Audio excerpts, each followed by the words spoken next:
Share window.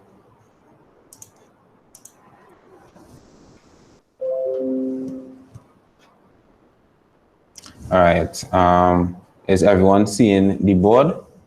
Everyone is seeing the board here in which I'm writing. Nice, nice, nice, nice. All right. So, all right. So today we will be doing 4 topics. We have one. We'll be doing. So there's not the best of the writing here, people. So I'll get better as time goes along, right? We'll be doing one, the role of money. 2, yeah, I think. Thanks. 2, we'll be doing instruments of exchange. 3, we'll be doing the private sector versus public. Wow, sector. This is interesting. And 4, we'll be doing the types. That is, if we get the time to do it, we'll be doing types of economic systems. Right? So these are the 4 topics we'll be covering today. This is the under section 1 of the syllabus. So under section 1, we have the nature of business. So this is under section 1. The nature of business. Yeah. Oh, someone is trying to join. All right. So there's problem of, if you try to join on this after. All right. So I believe it had a few students who are expecting to reach late, but outside of you all, I expect everyone else to reach on time. So first of all, just apologizing for my penmanship, but we will be going forward from here onto the role. So you're doing 1. The role of money. Right. So under principles of business, one of the most important things is money. Right. Is everyone still seeing the board? Everyone is still seeing the board, right? Just for a while, please. Nice. Right. So it's the role of money. So money has developed over the years. Money has developed over the years. So let's try and understand how money has developed, right? So first we would have had something before money or any of this would have existed. We had something called the subsistence economy. All right. And what is the subsistence economy? So subsistence economy is where everyone would have just survived on their own. So in that, money was not necessarily needed. Why? Because we're not exchanging. So let's say, for example, we have Christian. Everything that you would have needed, you would have made for yourself. So all the food, you would have made your own food. You have planted your own food. You would have eat whatever you made from your own garden.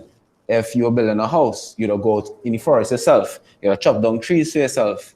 You would have made your own house. So therefore, there would have been no need for necessarily exchange your money or anything, right? So on the subsistence, this is what we call, and next thing we call subsistence, we call it direct production, right? And under this, we have where the early humans would have used this and would have used this to satisfy, each person would have satisfied their own basic needs, right? To satisfy own basic needs. So this was the subsistence economy. So this is before money would have existed. But eventually, what people would have done, they would have made more and more products. So let's say, again, I using Christian, right? He have his garden. That's I'm gonna close this door. Give me 2 seconds.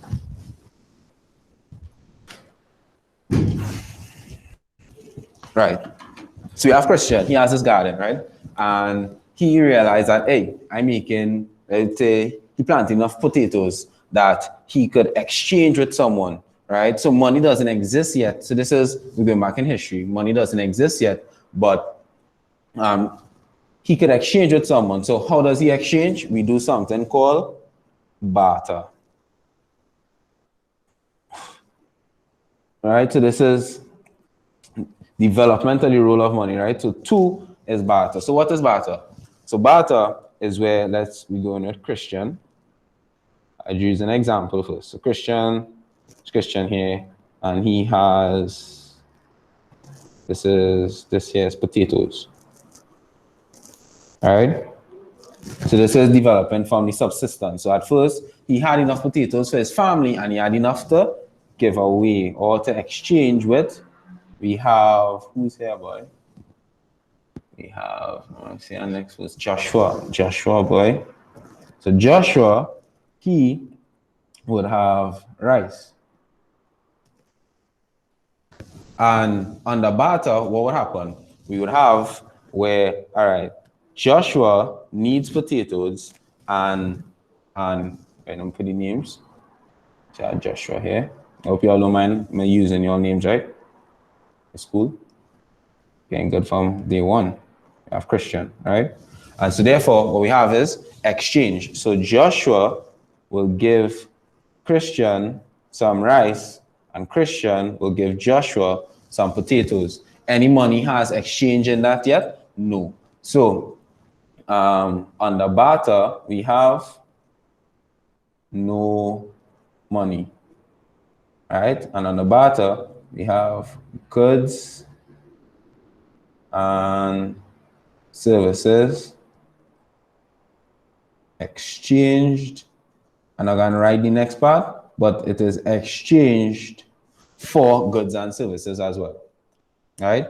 I don't know if, I hope you're all following along. So one thing CSEC would want is for us to explain barter with even more depth than before. So I'll just explain barter a little bit more than explain the subsistence. Remember, just going back, subsistence was where everyone would have made enough food, would have done their own shelter, and so therefore we call that satisfying their own basic needs. So there's no surplus and there was no trade under subsistence economy. So that was the first set of economy. Eventually, people started to make more, and from there we got barter, where there's no money existing yet, but you have enough goods and services that I could give you some goods, and if I have enough, that here it is, you have something I want, and I have something you want, and we exchange the goods and services, right? So I'll go a little bit more into barter, because CSEC wants us to talk about that. So barter. So let's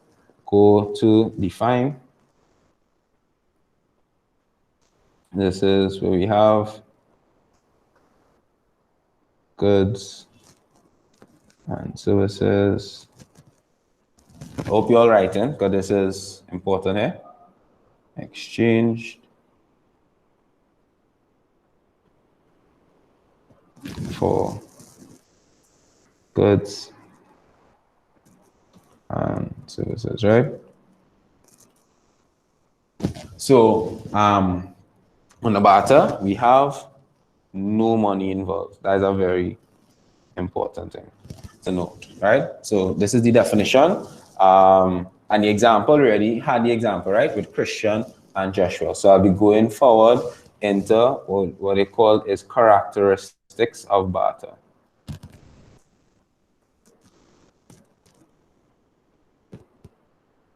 Hey, everyone's following along. I know I'm going, I got straight into it. If anyone, like how so far out of 10, rate how you're following along. If it's 10, put 10 out of 10. If not, it could be 8, it could be, right? We have 10 out of 10. Nice. You all inspiring me. If anybody is not 10, all you be truthful to me. Don't lie to me. You hurt my feelings if you lie. Understand? So we have, right, so we have characteristics of barter. So the first one we'll discuss is the double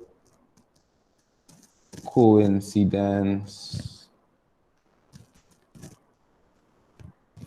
Right, everyone is 10, beautiful. All right, oh, they make me feel happy there. But double coincidence of ones.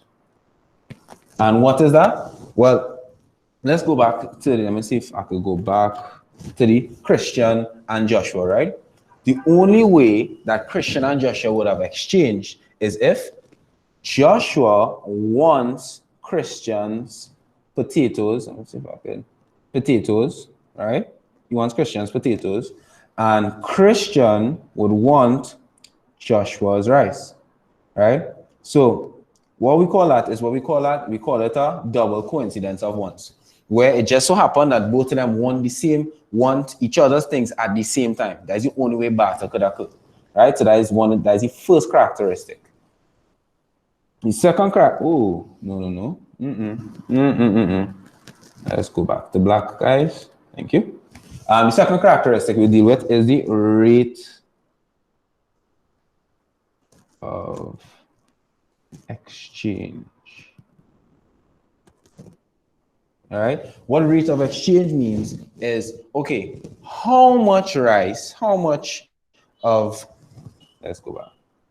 How much of Christian's potatoes is worth how much of Joshua's rice? So Christian might say, hey, Joshua, I find 1 kilogram of my potatoes is worth 2 kilograms of your rice, right? So, but Joshua said, nah, boy, that not making any sense. I don't find that makes sense, you know? So Joshua will say, here, I find that 1 of my rice is worth 1 of your potatoes. And after Christian say, all right, that makes sense, right? So within that, what we see in here is not, remember, money is not involved as yet. So you can't say, okay, rice is worth, like you say, $10 per kilogram or anything. We have where the goods and services, you have to exchange them at a certain rate, and each person has to agree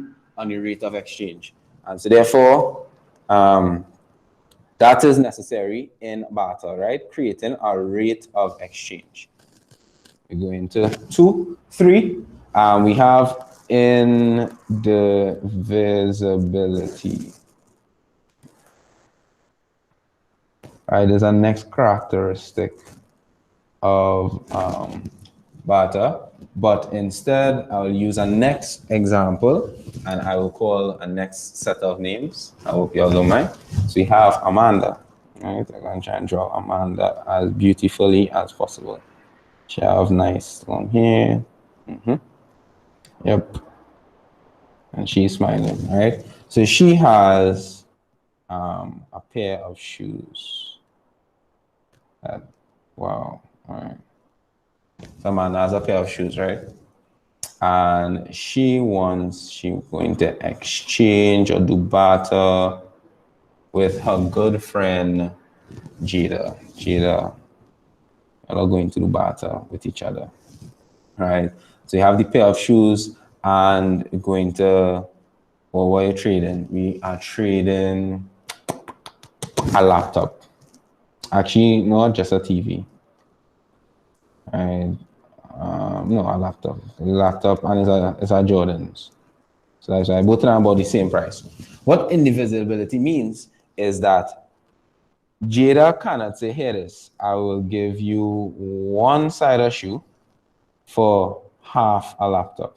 You can't do that, right? It's not divisible. If you're selling it, what you have to do is you'll have to sell the pair of shoes will need to be sold to the whole laptop. And so therefore, if exchange is occurring, it will be the whole set. And so therefore, you cannot break it up. So what we're saying is that it cannot be so going back, remember how, let's say with money, you can have $20, but you can break it down into two tens, you can break it down into fives and so on. Within barter, there's indivisibility.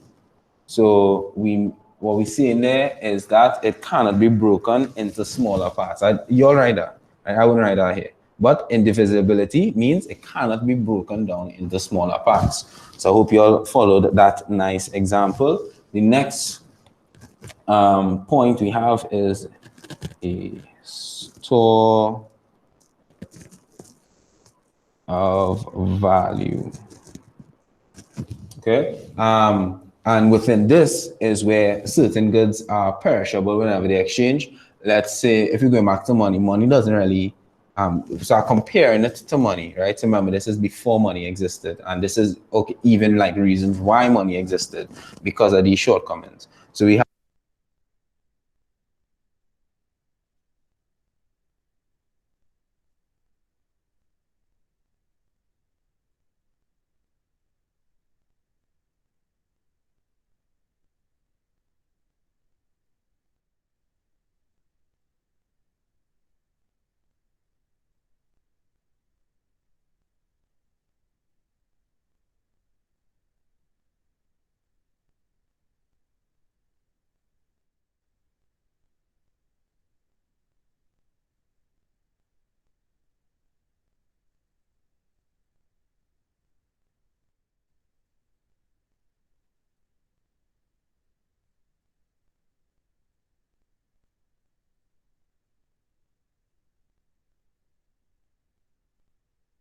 you all hear me now?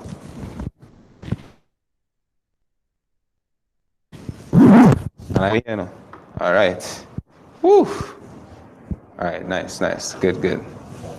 All right. So we're going to continue with the store of value. So I have certain goods, they are perishable, so they do not have a long store time. So for example, and this is remember compared to money, you can have money. I have money in my house for like years. I can have potatoes for years. So therefore, this is our next characteristic slash problem of barter. Let me see if I have any other yeah, we stick with those four main characteristics of barter, right? So we're just going into over quick.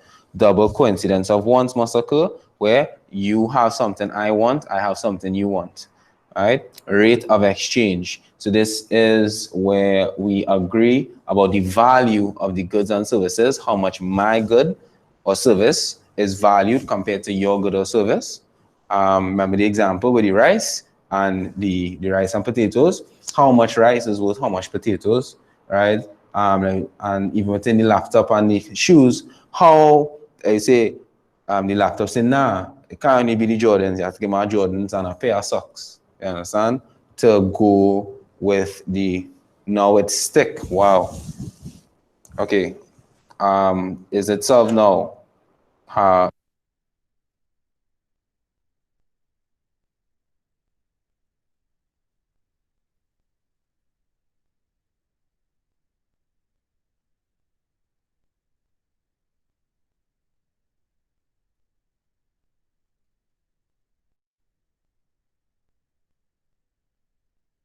I think it might be a battery problem. Let me go and talk with Cohen. Just give me 2 seconds, all right? Or maybe a little longer.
Testing, testing, 3, 2, 1, 10.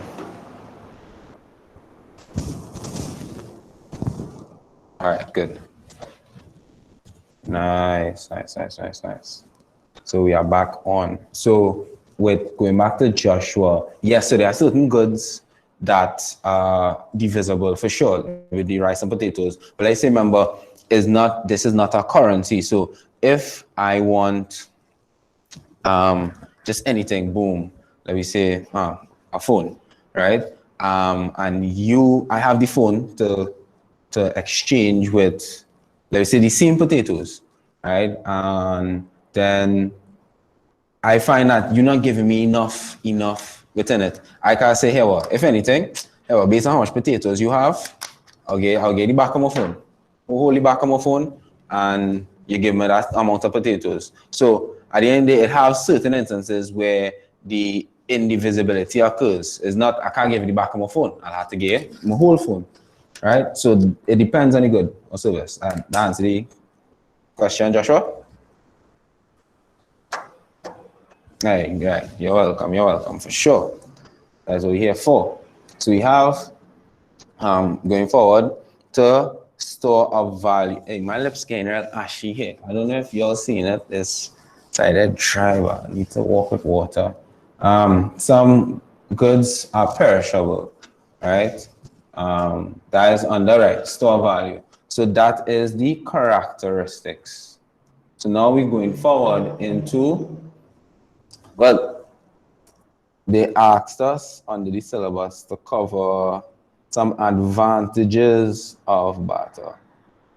Right? Usually, I wouldn't necessarily expect any questions. So is it me or so stick? All right, y'all let me know. So far before Amanda, it had stick for Amanda as well. So Rachel, do have to feel not just you, that video sticking audio good.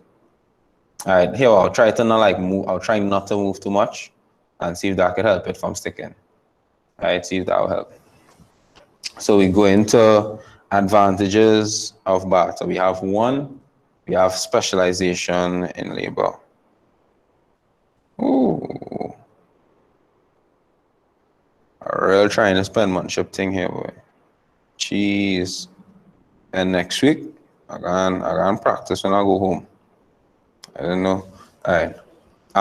So we have specialization of labor. And how is this advantage of barter? So picture where before everyone had to do everything for themselves under subsistence, right? So I'd have to make my own house. I had to make my own food, plant my own food, then cook my own food. And then like everything, I'd have to make my own clothes, like everything I would need to do for myself. Under barter, I could, let's say, focus on a few or even one good, I was gonna put GS, good or service, right? And then I could trade.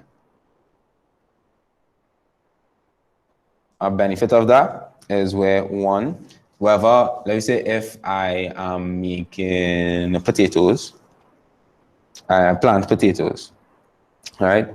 I could start to realize, hey, I could focus on plant potatoes, my potatoes start to get bigger, I start to learn how to do it faster. So therefore, this leads to, let's say, increased productivity. All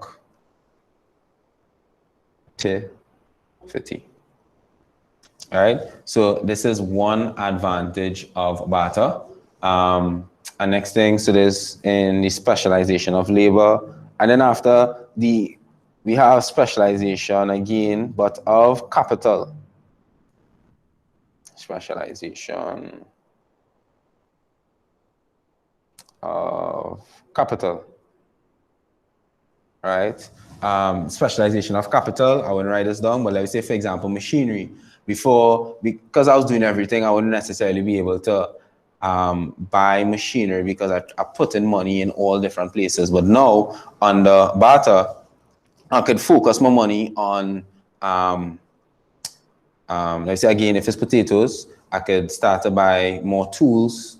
I could buy even a van to put the potatoes in, those kind of things. So therefore, that's the advantage of barter, right? So we have the specialization of labor and specialization of capital. On the specialization of capital, you could put like, let me say machinery, tools, those kind of things, right?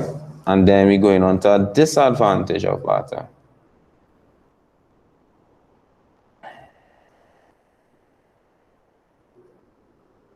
Right? We have disadvantage. The disadvantages kind of correlate back to the characteristics, and you all will. Actually, I kind of explained the disadvantage already, but I'll just go it over again. So, like for example, we have the indivisibility. So, if let me say you have a certain amount of rice to trade with me, but you don't have enough rice with my phone. If not that, that means we won't be able to trade because I cannot give you, like say, a piece of my phone. As I say, I just get the back part of my phone. So within that, it will become difficult to find the to agree on rate of exchange and having a double coincidence of once occurring, right? So that is what indivisibility creates. It creates difficulty for the double coincidence of once and for a rate of exchange, right? You'll write it out. You'll write out the whole word. Kind of hard doing it here. Then, again, the double coincidence of once itself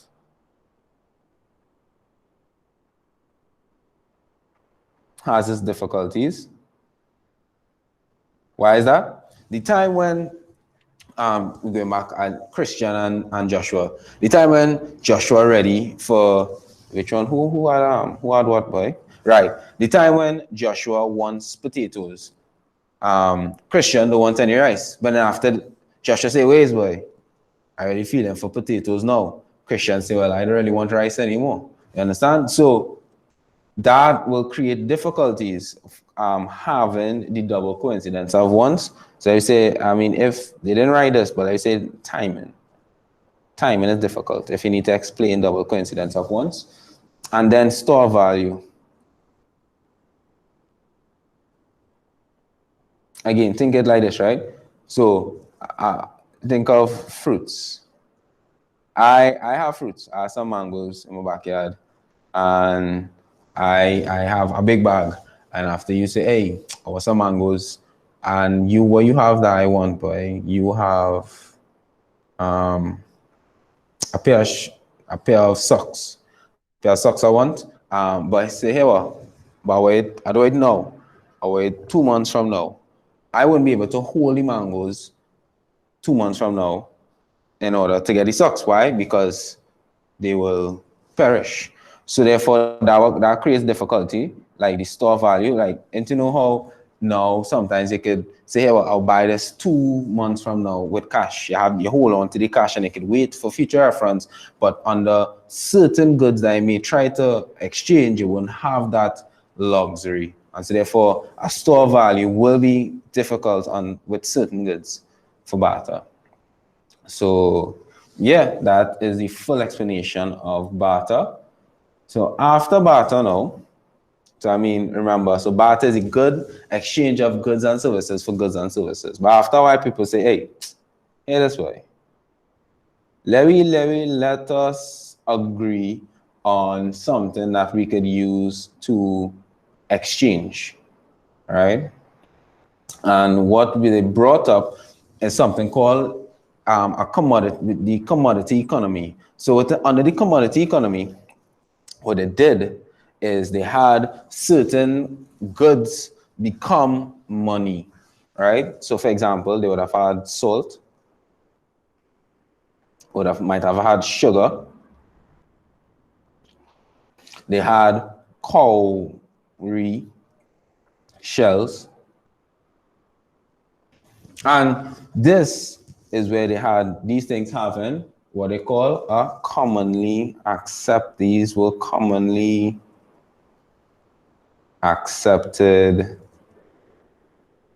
mediums, wow, of exchange.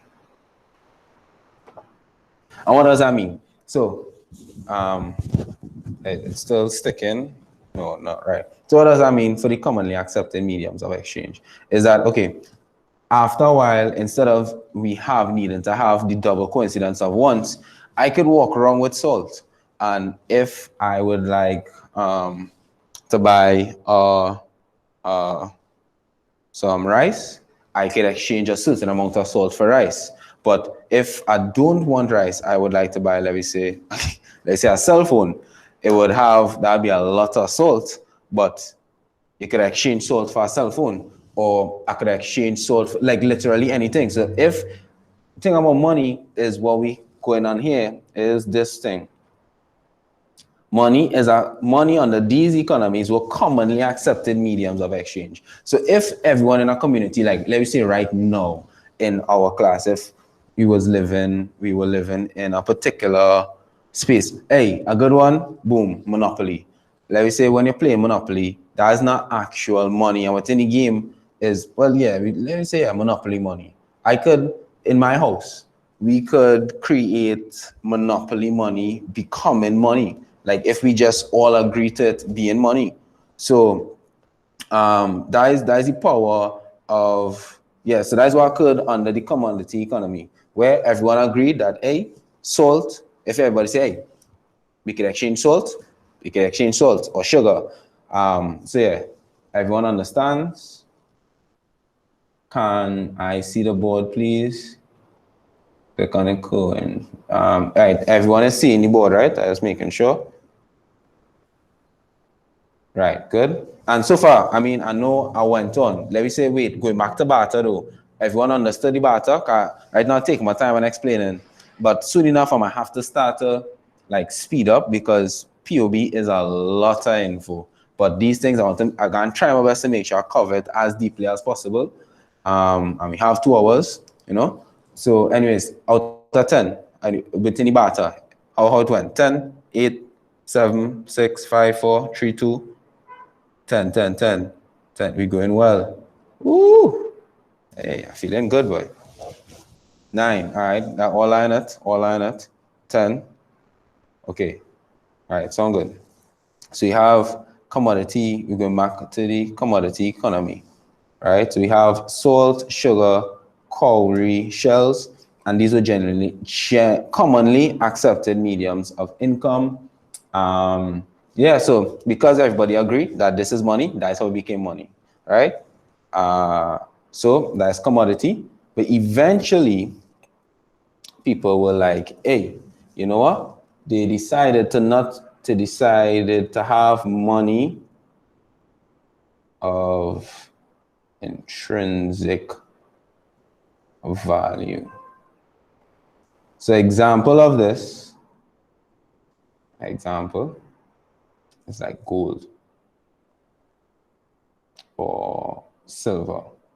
So we see here, like going back to the small difference between commodity and economy. So like these things like salt and sugar, these things don't necessarily don't really have value in themselves. Everybody just say, hey, what? We'll use salt and sugar as mediums of exchange. But under the money of intrinsic value, gold is valuable, silver is valuable. So therefore, what people would have done, they would have exchanged a certain amount of gold. The gold itself, because it's worth a certain amount, they'll exchange gold for something, or they'll exchange silver for something. So therefore, this is where money developed into money of intrinsic value.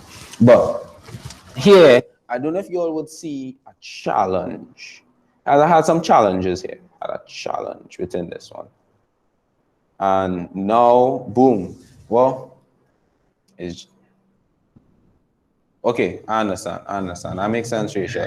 That makes sense. And for sure, like I'll really encourage people. We are running through these things, and I'm more going for the understanding, but I really encourage people get the textbooks. It could be any textbook, honestly, because it's just the information is the same. One good textbook is CSEC, Principle of Business for CSEC Examinations. It was edited by Dr. Mike Taylor. I'll give you all that in assignment after this class, if anyone needs a textbook recommendation, right?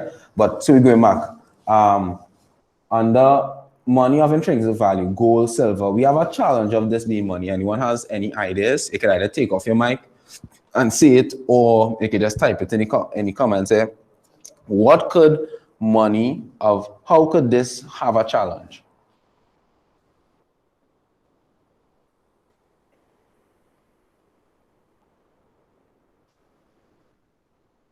Ah, that's a good one, Jill. They're too heavy. That's correct. That's correct.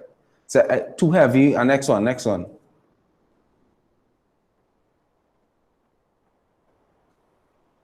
It have more. It's around the same idea though. So think about it. Think about it right now. I just walking around with a whole set of gold. Cause I money. So right now I'm a card there. It's a real gold. So one is that it's too heavy. Anybody else? Silver didn't have as much value as gold. Yet it didn't.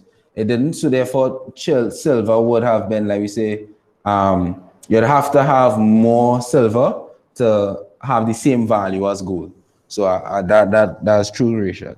Limited resources to mine gold and silver. I mean, that that's actually a good one, Amy. Thinking about it, that yes, for sure, is actually limited, and it, like let's say if you want to pump more gold into the economy, it'd be difficult. It'd be difficult because right now, you know, like the central bank, they could just print money, but you couldn't just do that. You had to take your time, and so I agree with that. Yes, for sure, Amy. Boom, that is a big one, Crystal. It could get robbed, and that is a big one. This is Caitlin.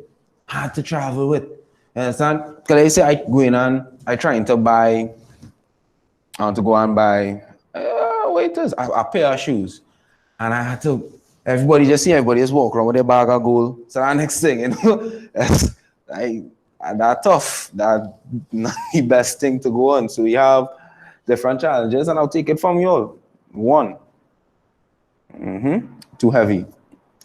Two, get robbed. Get robbed. Understand? I don't know if CXC will take that one, but they will take it. Okay, it makes sense. You understand? Our next one is hard to transport with. Right? So therefore, and again, this actually was a form of income back then. So to solve this problem, what they got is something called representative. Yo, I spell representative much better than, oh wow, I'm improving. Penmanship is improving, people. Right? So boom, we have representative money. So what is this? So what they had is what used to happen instead was, okay, goldsmiths.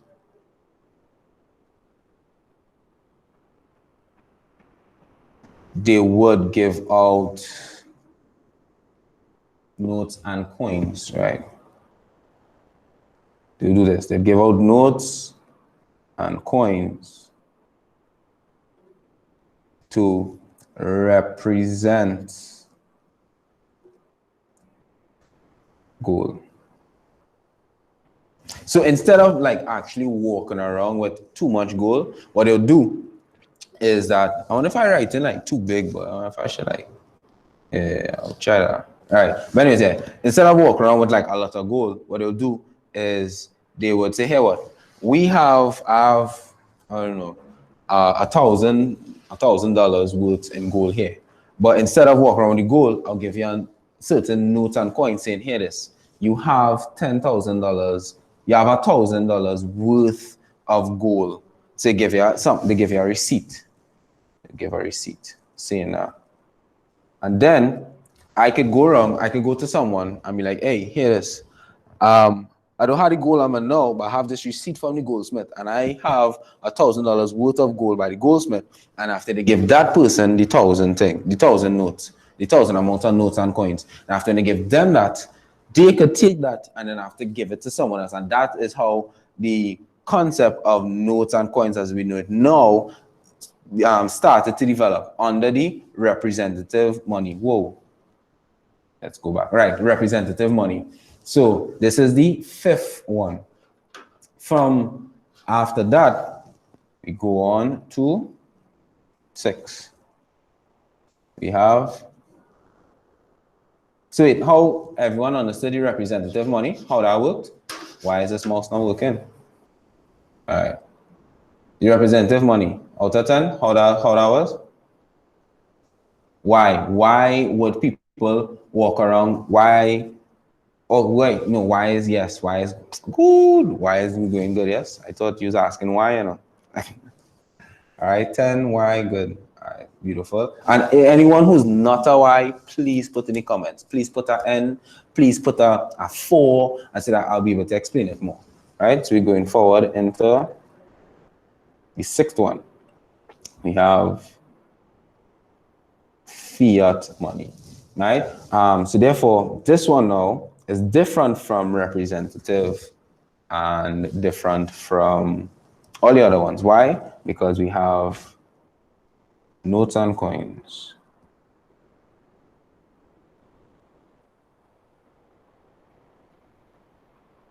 With no intrinsic value. All right. So that is fiat money. What does that mean? Well, what we have, and that is what we actually work with now. How many cash on me, boy? Yeah. What's this? What's this? So this is a Trinidad and Tobago, $20. This is a Trinidad and Tobago, $10. What's the difference between this and this? What's the difference?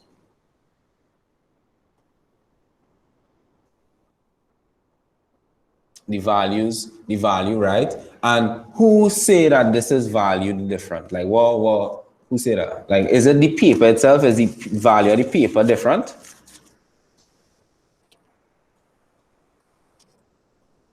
The bank, correct, Joshua? Is the bank. So this is what we call legal tender, right? So what's going on is that because the bank say this is a 20, we say, well, would this 20? Because the bank said it's 10. Well, would it's 10. Bank say, when you see this here, there's a 5. We say, well, would. But if you go intrinsically, let's say compared to, let's go back to this one, gold of intrinsic value. Those gold and silver, those things actually are valuable within themselves. But this is only as valuable as the bank or the central bank says it is. So that's correct. Joshua, is the central bank said that these things make it. So it's the law. The law says $5 is 5, says that $10 is 10, and so on and so forth. And the final, this is the final one now, where we have is near money. So near money is what we call any non-cash asset. Non-cash asset that it easily becomes cash. Easily converted to cash, right? So this, for example, we have credit cards. Let's say I'll use debit card. Let's say, for example, a debit card. Even though like, yeah, a credit card. And the definition is kind of intrinsic. You have money orders. Because look at this. Let's say you have your debit card. I could go in an ATM and make it into cash fast. So it is near money. Like it is very close to money. It is not money, but it could become money very easily. So that's what near money is. And as we have a lot now, and people are encouraged to use near money. And why do people use near money a lot? And what the answer? Someone let's see here. It is, who would have said it, boy? I'm looking in the comments here. Look, I'll big up the person who, right, boom, Crystal. When you talk about within the gold and silver, what's the big problem about gold and silver? You can get robbed. Think about near money. It's less likely to get robbed. A man can stick you up at the ATM, but you stick you up there. Or it have it's just less likely to get robbed with a card because you don't know how much money I have on my card. Right now, I have a card there. How much money on my card? Well, you don't know. You understand? So that is that. And those are the different types of money. So we'll be going, I'll just go over it fast now. Right, I'll write it out here. Actually not, we'll go over it at the end of the class because I did. So that is the rule of money. All right.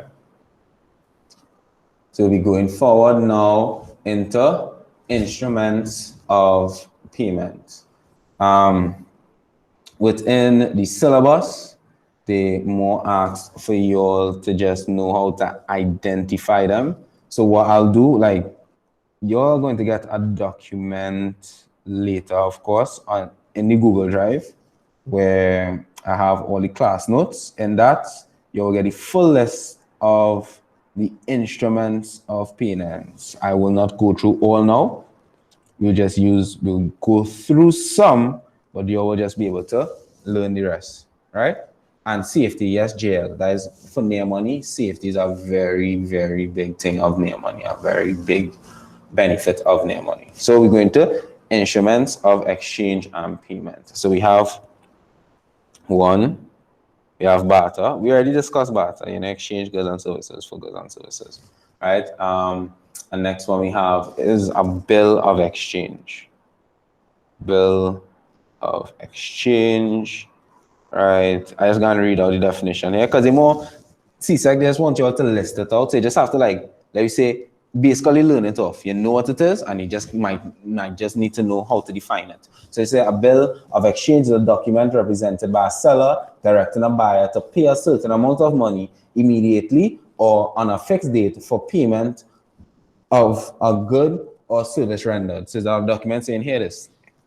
Hey, I give you this document. Once you sign it, you owe me a certain amount of money. You can either payment now or payment later. Bill of exchange. We have electronic transfer.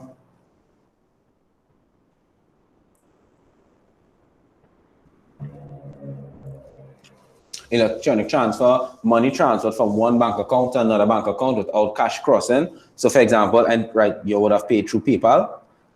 For the classes, a lot of people are online because of COVID. That is electronic transfer. So that is an instrument of exchange / payment. Then we have checks. You all know a carry is a piece of is an order where someone else, they say, well, here they have an order to a bank to pay a fee written on a special form, right? We have debit card, credit card, bank draft, and the list, I'm just going to read it out again: telegraphic, money transfer, bank transfers, and money. But just learn off the list, right, of instruments of payments. And the definitions, I'll send you all that. So we're moving on to, hey, we actually going pretty good for time here, people. So going on to the third out of 4. So we almost reaching, right? It's private sector versus public sector. Then we're going to do types of economies, right? Differentiate between them, and class would be ended. So boom, we have public sector versus private sector. By chance, anyone could give me a little rundown or your perspective of, before we go forward into this, how was the rule of money, like the whole thing out of 10? How that went, people? I keep forgetting that. I have to keep connecting with all it. Let me know how it went. JL, you say 10. Anyone else? Yeah, well, you have to keep up with man. Right? Okay. Right. Okay. Respect. Nice. Okay. All right. So greatly. Okay. All right. I'm real happy to hear that, because that is actually one that it might more. So far, I didn't really see it in a past paper, but they might bring for sure in like multiple choice. I didn't see it in a paper 2, but it might bring it in a paper 1. Right. So 9 not that bad. 9 not that bad. We shows 10, but I appreciate the honesty. That is the relationship we have, keeping it so. Right. So we're going forward. now in private sector. So anyone, you can take off your mic at this point, or I mean, yeah, take off mute, or you can type. Like, what you know about the private sector?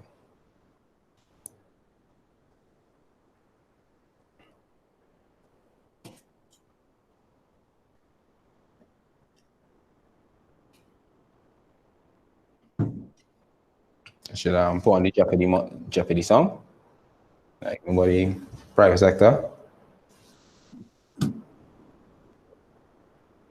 All right, so we'll just go. I'll just continue. Right, okay, thank you. This is tell me first way of saying it correct. Jelani or Jelani. It's a private. Are all organizations controlled and operated by private citizens? Well done, Jelani. Correct is right. All right. So that is exactly it. So I mean, you can just write that. So these are the firms, businesses, and firms. Actually, you know, I'm not gonna write that part. Just the main thing is that they are owned and run by private individuals.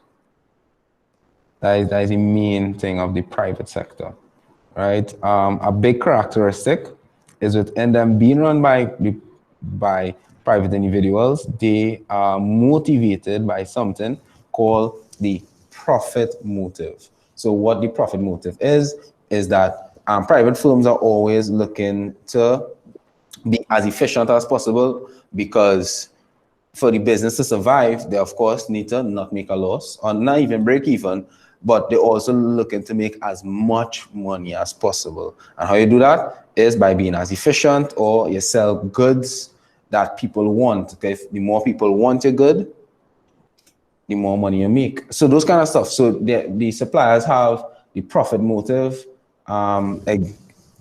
And this is what they set prices based on that too. So that's a big thing. So the prices are based on the profit motive. Example, I mean, I just so happy I could talk about this here, KFC.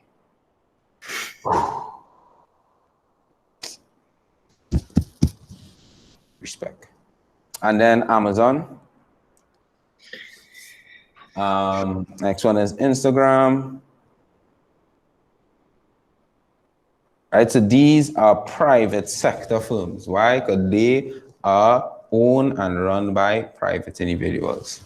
Right, so that's private sector. We are going on to the public sector. I hope everybody's sticking with me, you know. And I'll talk plenty, but I hope you're all enjoying it. And you know, at the end of the day, I really want everybody to get ones. Not want, everybody gonna get ones, you know. Like I really believe in that whoever really come upon the scene here, you're getting ones. Once you really just put in the work, listen to my class here, you do the assignments, and I will not lead you astray. We go into the public sector now. Anyone? Just a quick characteristic. What is one of the main characteristics of what we call the public sector?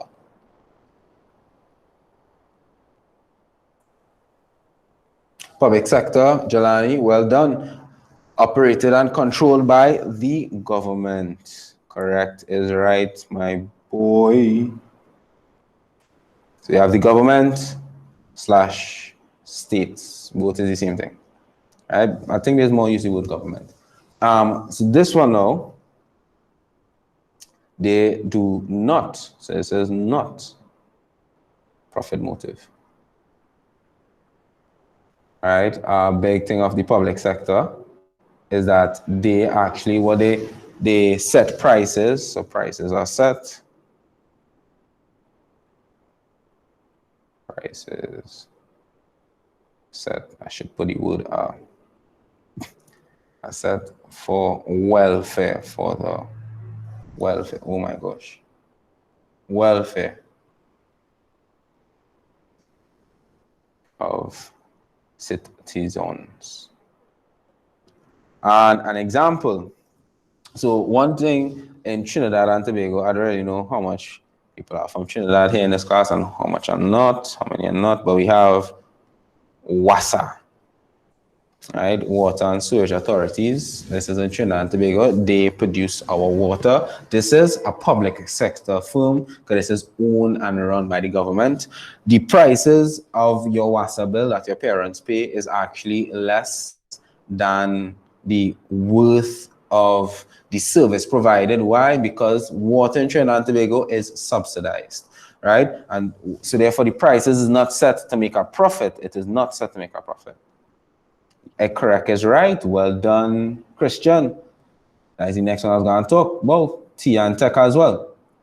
Tea and Tech is owned by the government. And for us, you all might assume, hey, that's in every country. No, actually, like in the US, water is privately owned. So therefore, people like those lock off their water. Water is highly monitored and those kind of things. So I don't really know about other Caribbean countries. So okay, let me know if water and these utilities are privately or publicly owned. But again, so going back, so in Trinidad, people waste a lot of water and water reservoirs are regularly empty. It's not necessarily the government fault. I mean, not necessarily the government fault because the prices are subsidized and people don't really care. They just waste water. So anyways, that is a disadvantage of public sector, but you already need to know or learn that. But right, so you're going with public sector, Flow and Digital are privately owned, correct? Yes, they are. And so therefore, NTC, like, you should see how they had the workers, boy, on point, services on point. Like, that is why they have high customer service, those kind of things, because that is a benefit of private sector because of the profit motive, right? Those companies are efficient because of that. And for us, for the government, they are not profit motive, so the inefficiencies are on the highest levels, right? So yeah, that is public sector versus private sector. So I hope you all see the difference. So private sector is owned by private individuals. Public sector is owned by the government or state. Private sector has profit motive. So they set prices based on profit motive. They're trying to make a profit. For public sector, they set prices based on the welfare of citizens. So they just, like for in Trinidad, they're just trying to make sure everybody can afford water. See, if you're not making a lot of money, they're trying to make sure that the price is cheap enough for everybody to afford water. Sorry. So it's that. Yeah, example, KFC, Amazon, where you shop online, of course, and just anything, but I just use those popular examples. And in Trinidad, we have Wasanti and Tech, right? So that is the public sector versus private sector. And now we are going to our final topic for the day. And that is, and before we go on, boom, I remember this time, out of 10, how was that? Private sector versus public sector. How much y'all understand? 10, 10, 10. Ooh, 10, 10, 10, 10, 10, 10. All right, y'all making me feel good. I'm happy, man. So you go into the last one, types of economic system. 10, 10. Right now, I'm going back. When I go home, I'm going to study the names of people who saying 10, and I'm going to see who not rating at all. And if you're not rating, I'm assuming you're saying 5, because that's just how I am. Okay, so we are dealing with this the final topic. So types of economic systems. So right now, in all countries, every single country as it stands, they have an economic system that runs them, right? And the economic system answers these 3 questions. I don't know people who would know, but I'm actually an econ student, so this is lovely that I'm showing you all this in POB. All right. So you have 3 big questions, right? Each country has to answer. 1, what to produce. 2, how much to produce. And 3, for whom?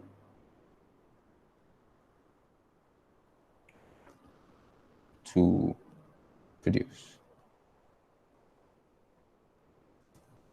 Question mark, question mark, question mark. So these questions, oh my gosh, I keep doing that, right? What to produce, how much to produce, and for whom to produce. All countries need to answer these questions, and they don't, it's not necessarily fixed. So there are 4 main ways that countries go about creating what they call economic systems to answer these questions, right?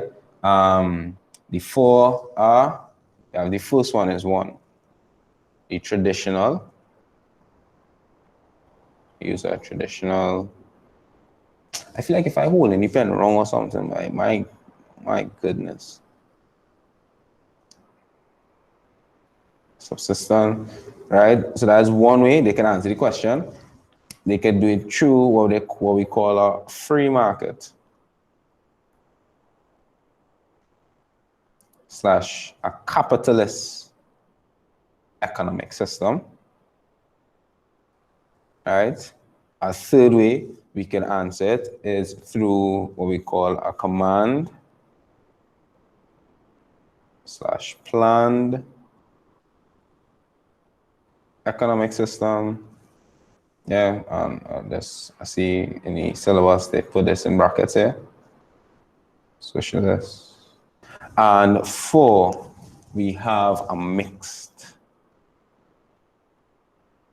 which is public, which I call it in this class. You see something here? All right, good. Good enough. Right, mixed, which is public and private. Okay, so these are the 4 ways, in which an economy could choose to answer their economic problems. So we're going to break it down, go to each one. So the first one, of course, is the traditional or subsistence. And this actually, it is the same definition. Remember, the subsistence economy from earlier with the rules of money is literally the same thing, right? So always saying in the subsistence economy, you produce enough for citizens' survival. Understand? So there's no trade. Remember, I same thing about citizens, the subsistence. It is about just having a subsistence. Subsistence was existed before money was invented. Yes, correct. And subsistence, remember, is even before barter. So subsistence is where here I make enough for me, you make enough for you, right? I could tell you probably how things going in my life, and you tell me how things going in your life, but we don't exchange. That is the concept of subsistence. Like, hey, you're going good? Yeah. All right, stay good. You understand? And just leave it like that. But you don't necessarily exchange goods or services. So that is the concept under the subsistence, right? So there's no surplus of wealth to be created. Economies existed. So subsistence economies, they still exist in many villages in Africa and South America, these kind of places. They have subsistence. Why? Because what they do, they make their own food, they make their own shelter, anything, they make their own clothes, they make their own soap, they make it their own, they don't exchange with anybody, they live by themselves in the jungle and they're good. So that is traditional and subsistence. But then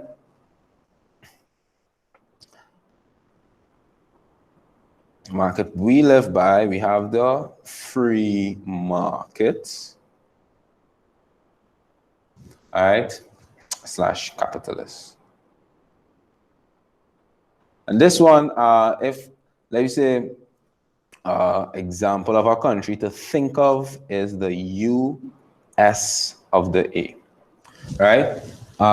This is where firms and businesses are run and owned by private individuals.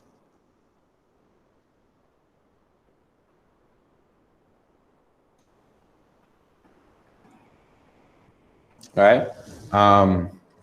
There's little to no government intervention. Yeah, so there's little to no government intervention. There's little to no government intervention. And final point is that remember the businesses, because think of it like this is basically where the private sector runs the economy. There's the profit motive. So businesses look to be as efficient as possible within their having a profit motive. So this is the free market slash capitalist system. Yeah, working good. Yeah, man, thanks.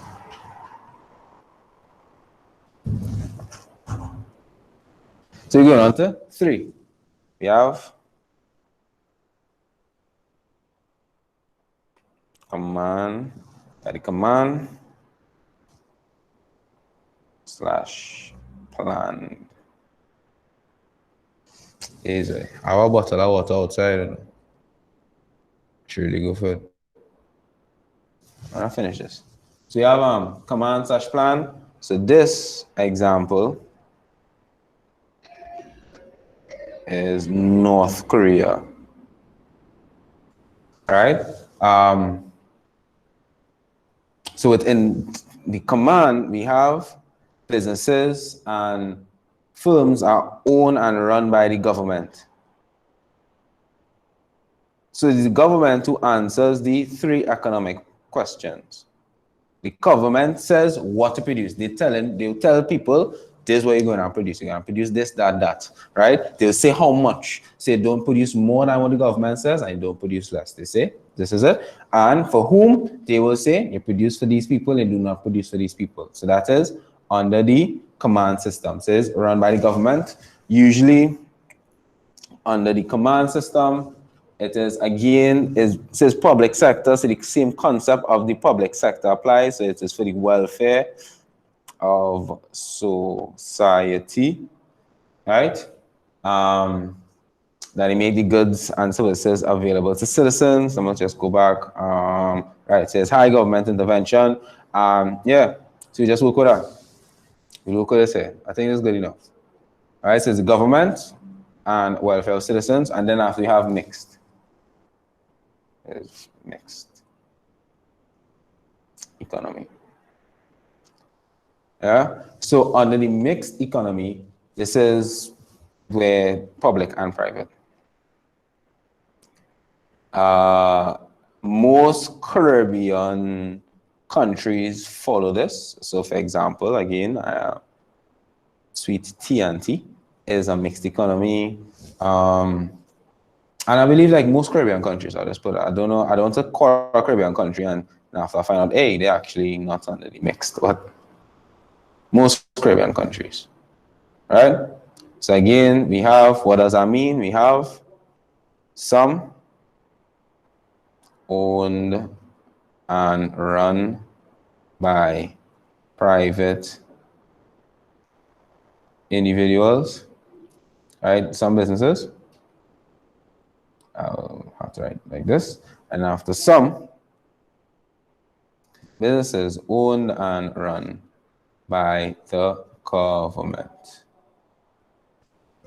And yeah, that is the different economies that we have. So, types of economic systems. Out of 10, how things went there? Anyone I didn't explain well? You want to go back? Or we have in 10s, we have in 9s, we have in 8. What's going on? 10, 10, 10, 9. Okay, cool. 10, 8. All right. 9.5. Go back over the mix, that's for sure. All right, so the reason why I kind of run through the mix is picture the mix as like a hybrid of the command and the free market. So picture, remember under free market, private individuals own, private individuals, they say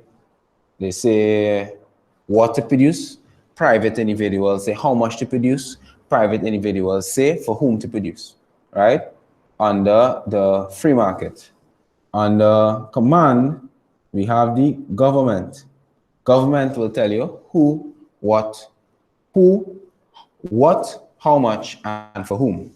Under the mixed, we have some, so like for example, we have some owned by private individuals. So the glorious KFC is a private. And then after, in the mixed, we have, for example, in Trinidad and Tobago, we have WASA, which is owned and run by the government. So we have some owned by the government, some owned by private individuals. And that's what a mixed economy is. We have a mix of the public sector and the private sector. You're most welcome, Rachel. So yeah, that is actually all the topics that we will be covering today. So now I'll do, I made a nice little PowerPoint. See if I could share it with you all, and we will go through the PowerPoint from like explaining what we did for class today. And let me see if I could pull it up. That's all right. So I'm gonna stop presenting this, and then I'd like to present a screen. Okay, that's not. Let me make this. That's not y'all bear with me here. Make this look like a slideshow, boy. Right. Yes, from beginning. Beautiful. Wait. Okay. Whoa. This is intense here, people. I cannot see you all. All right. I will share.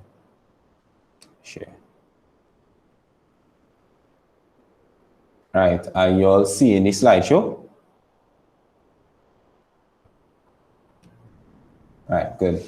I'm gonna get some water. Just give me 2 seconds. I'm just gonna get a bottle of water. I'm dying. I'm coming back now.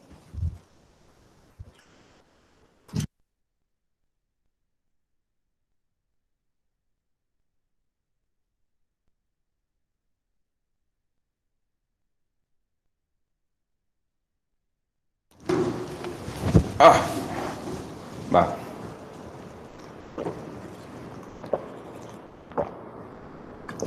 Stay hydrated. Right. So I will go through the class we had today. So we went through the role of money, instruments of payment, of exchange and payment, private sector versus public sector, and the type of economic systems. All right.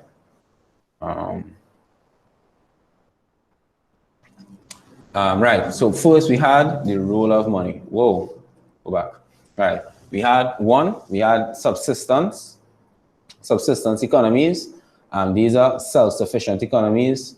That's all right.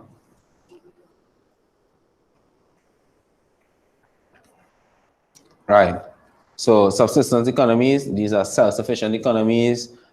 These were they're aka direct production. There's no surplus, or therefore there's no trade under this one. Then through that though, at first we had, eventually people were making more and more goods and services.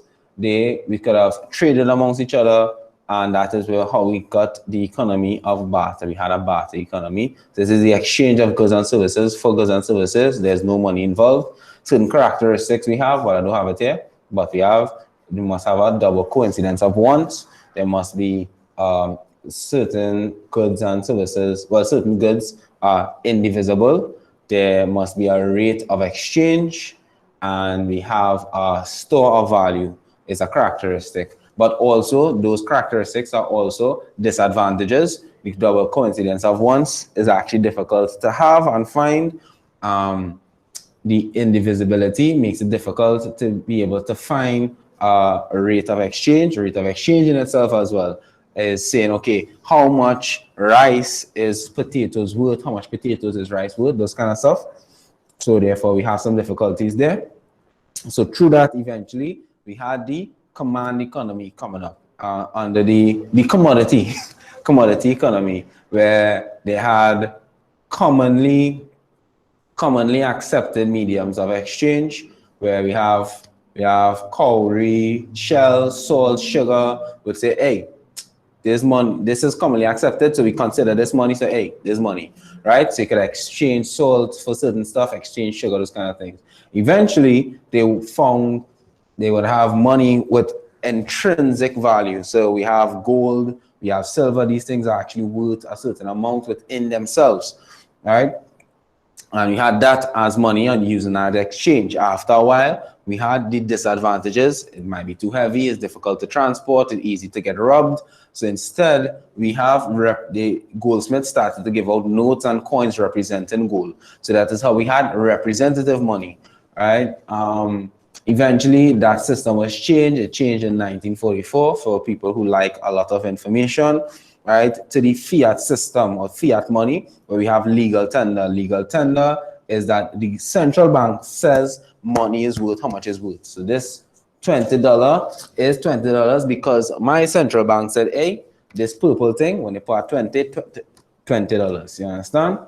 And this is 10 because the central bank says so. Both of these, the paper itself and the printing is worth the same amount, but this is 20 and this is 10 because central bank says so. So that's under fiat money. We have eventually near money. Near money actually came about mostly with the advent of technology. So these are non-cash assets that can be easily converted to cash. So for example, we have, a debit card, a credit card. I mean, also too, without technology, there was near money, but the advent of technology has made near money much more popular, right? Because our next thing of near money, we have something called the bill of exchange. Well, we'll explain near money a little bit more as we go to instruments of payment. We go on, this is it here, but before, so this is a picture, just go off the internet. But before barter, of course, we had subsistence, but then eventually we had barter. Then we had, is not only gold, we have money of intrinsic value. Then they said, well, metal coins, right? Between metal coins and paper money, for us, we know that first it had representative money, where the coins and paper might represent how much gold you have. And eventually we have fiat money, where the money, it doesn't represent any gold. The central bank just distributes it and the central bank controls the value of the coins and money. And then after the last three, those are near money. Examples of near money, plastic cards, electronic money, and after cryptocurrency. I don't know if that's necessarily near money, but I believe that's actually not even near money. I think that's just a completely new currency. But let's say POB didn't really reach that yet. So we go up to electronic money and after crypto. But remember, it was more near money. So much of these people, I don't know why this is doing this. Let me see if I can move it. All right, I can't. So everything jumbled up here. But this is instruments of payments, exchange and payments. We have barter, we have bill exchange. So this is the full list here. Remember, I'm going to send you all the document and it'll have these different, the whole list and the little definitions under them. So far, I didn't necessarily see any questions dogging you all to know each and every one. But still, if anything, to be sure, know them. Excuse me, learn out a list, at least learn 4 or 5 or learn all and definitions. Right? Moving on from instruments of payment, we went on to the private sector and public sector. The private sector is owned by private individuals. They have the profit motive. They are trying to make money. Make a profit through, so that's how they set the prices with the aim of having a profit.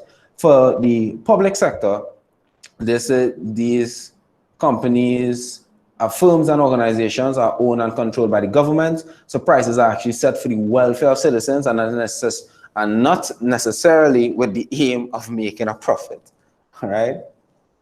And then after the final concept we touched on or we dived into were the types of economic systems. The first one we have is the traditional economic system. So this is where the economy is self-sustained. For example, right now, villages in Africa, they use the traditional economic system. They don't do trade. They don't have surpluses. They don't do trade. They just make everything within themselves and live within themselves. Then we have the free market. This is where firms and businesses are run and controlled by private individuals.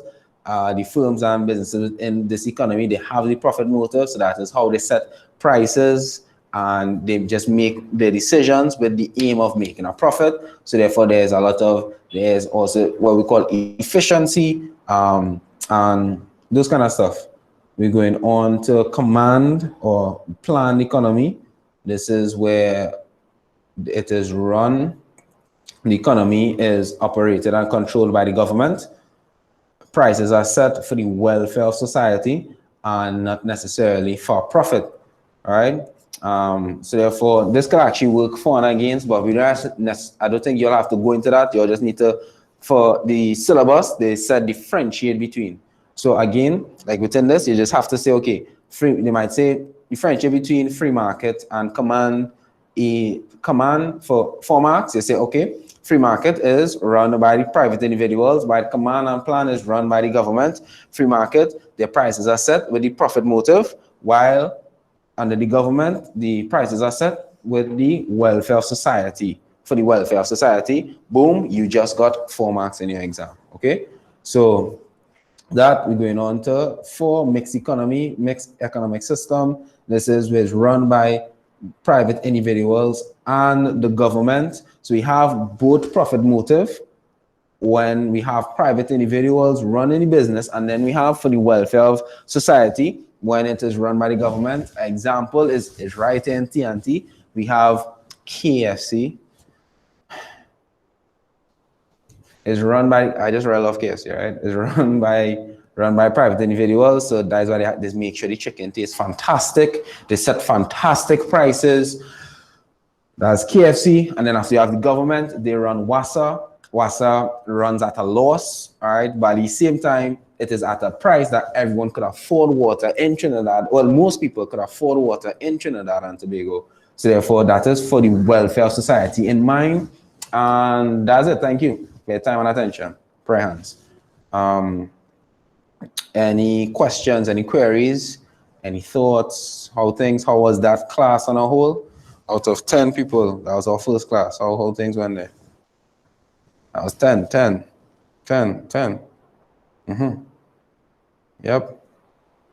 Yep. Yo, 10 exclamation mark. Yeah, I felt that.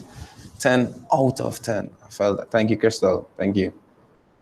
Thank you, everyone. Don't feel bad, so about 9. I appreciate the honesty, Rachel. So that was, thank you. Thank you for that. You'll explain to me where the one went, but I respect it too. Class was real good. I appreciate that, Joshua. Everybody else who say 10, I'm real sorry for passing you on, then call your name. Amy and Jelani, Christian, Caitlin, Rebecca, Jill. Right? I appreciate each person who stayed their mind. Crystal, 10 out of 10. Phone stick, so 9. So I get a 9, Amanda? Me? Wow, hurt my feelings there. All right, so I believe class has come to reaching its end. Know that every class you're gonna get homework. I don't know if you all know that. If you didn't know that, you know that now. All right. The homework assignment, it will be on Edmodo in the WhatsApp group. It has the code for Edmodo. How Edmodo works is that you have to create an account. If you already have a Google, you just sign up with your Google, you create an account from fresh. You go to, I think it's like join a class, put it as a student, join a class, and enter the link, and you'll see the assignment there. Between tonight and tomorrow, I will post the assignment. I'd like everyone to do the homework by Friday so I could correct it and send it to you all by Saturday. Reason why I'd encourage everyone to do the homework. Everybody get ones and distinctions. That is what my heart. I really want that, and I do believe it. Because for you all to stay here for this I talking here for close to an hour and a half, and I don't want you all to be here for every week for an hour and a half every week and get 2. How that make you feel, boy? How that really make you feel? It'll hurt you, you know? And your parents spending money and things, it don't make sense. So everybody get the ones and distinctions, do your homework. I think I could soon, and the class, any questions though before we leave? Any questions, any comments? Anything?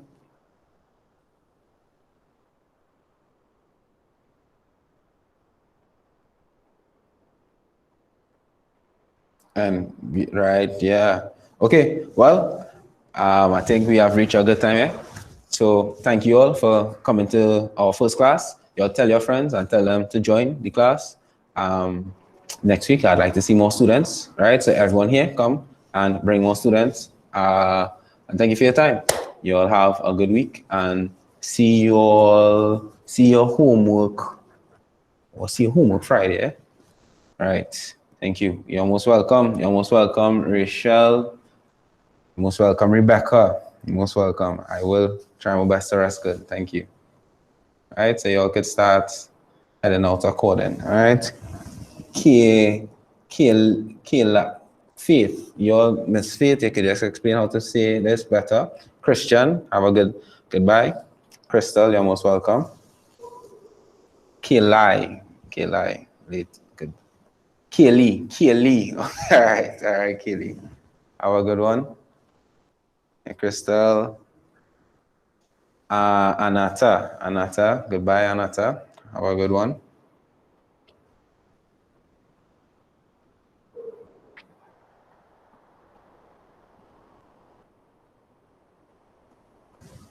I think that is it. Yeah. All right. Peace.